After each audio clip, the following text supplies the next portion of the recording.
Hello,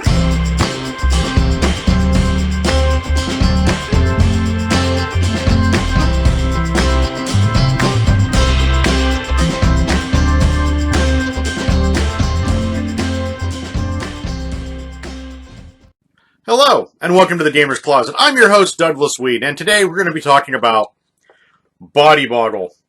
Boggle is a game manufactured by Parker Brothers in 1984. It runs for about 15 minutes of game time, maybe a little bit more, is rated for ages 10 and up, and is anywhere from 4 to 10 players. But let's dig into it a little further, shall we?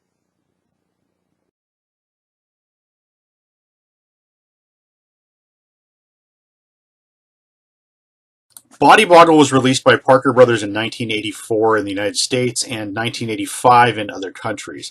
The object of this twister-like game is for two players at the same time to use their hands and feet to spell out words on the letter mat.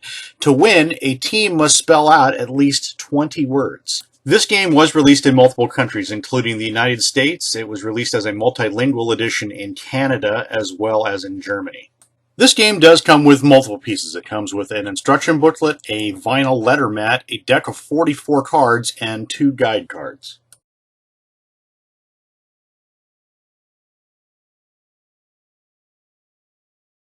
To set up this game, unfold the letter mat and place it on the floor so the letters are facing up. The mat contains 25 squares, each with a letter of the alphabet, except for the letters Q and U, which are paired in one square. Vowels A, E, I, O, and U are printed in red, consonants are in black. Decide on the difficulty level of the words to be spelled. Each card in the deck has 4 words printed on each side, numbered from 1 least difficult to 4 most difficult. Divide the players into 2 teams. If there is an odd number of players, one team will have an additional member. Each team chooses 2 of its members to be movers, who stretch across the mat to cover letters with their hands and feet, and one caller, who calls out and spells each word for their team's movers.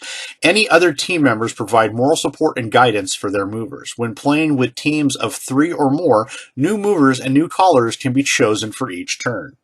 If there is a 2-player team, the 2 players are the movers and a member of the opposing team acts as a caller. Shuffle the decks of cards and deal them out into 2 piles, 1 for each team. Each team should have paper and a pencil to keep track of how many words are spelled correctly by their team. Decide on which team goes first, and please remember, take off your shoes. You do not want to rip your vinyl mat. The 2 teams take their turns in the following manner. The 2 movers stand anywhere next to the mat. The caller takes the top card off the team's pile and reads aloud the word of the difficulty level agreed upon. Then the caller spells the word. The movers move onto the letter mat and stretch to spell out the word using their hands and feet.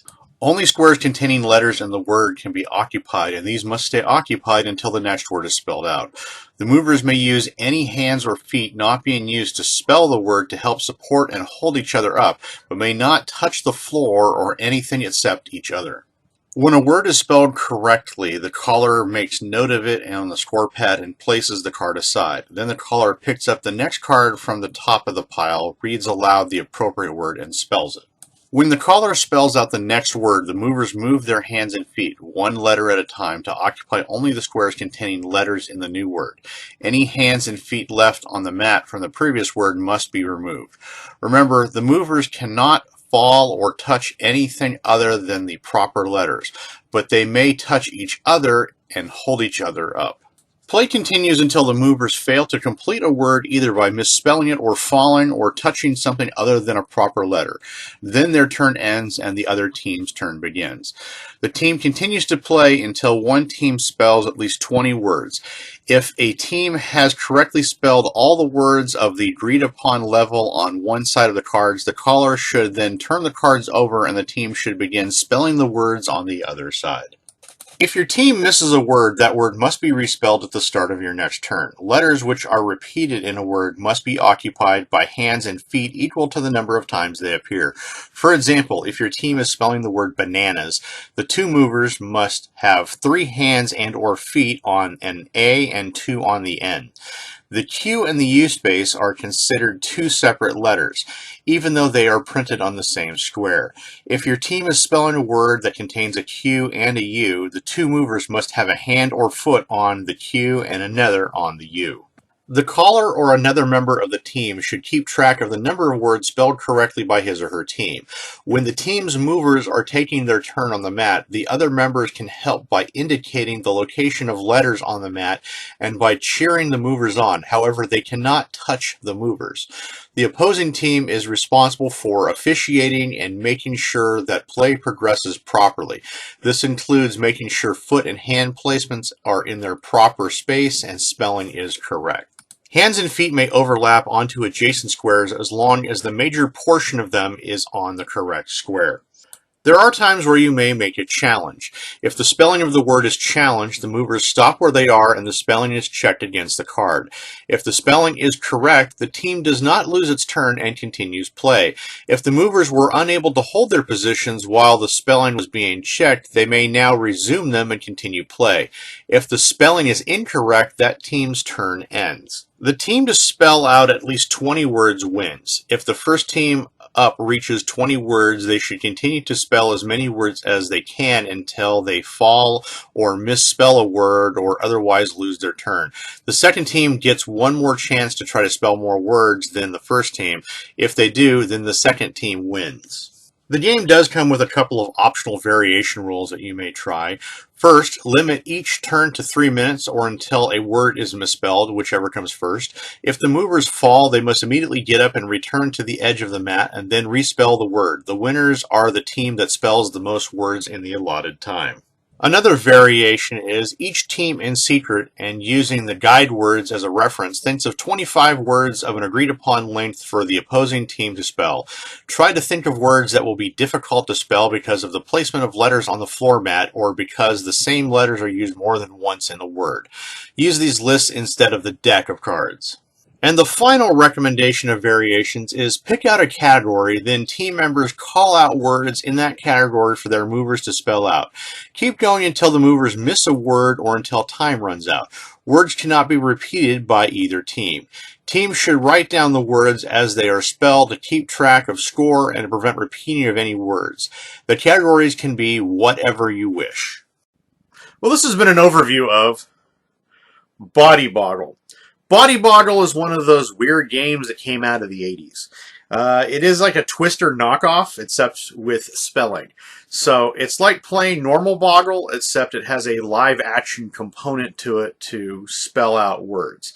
So if you have a game night with family or friends and you want to do something really, really different and really retro, Boggle might be an interesting choice for you.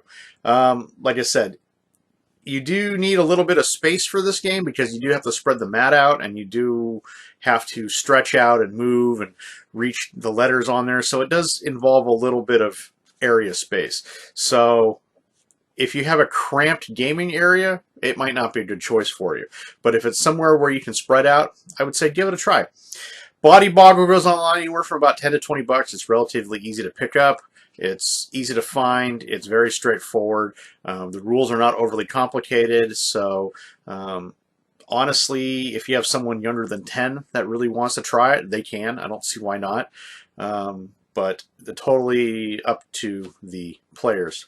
So the game itself is pretty straightforward. You know, it has some very straightforward cards. The mat is older vinyl, so I would recommend being a little more careful with it. And like I stated in the video, make sure you don't have footwear on because you can tear your mat very easily because it is thin vinyl. So socks. Yeah, I would probably say socks, not bare feet. I would do socks. That'd be a nice safe bet with this game. It gives you a little bit of slickness to it, and it'll keep the mat in good shape. Like I said, the game is pretty straightforward. You can go from 15 minutes, maybe longer. Just depends on how long you want to make it and how many players you have. The game is relatively easy to play, easy to learn. So if you really want to play Boggle, I would say take a look at it. And as normal games go, it's for what it does a good job at it.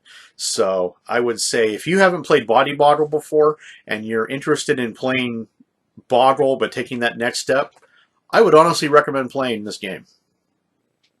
Well, that's it from us here at the Gamers Closet. We'd like to thank you for checking out our video on Boggle from Parker Brothers. If there's a game in the future you'd like us to review or go over, please put it in the comments below. Please hit subscribe so that way you can be the first to check out our future content. And as always, please have a great gaming day.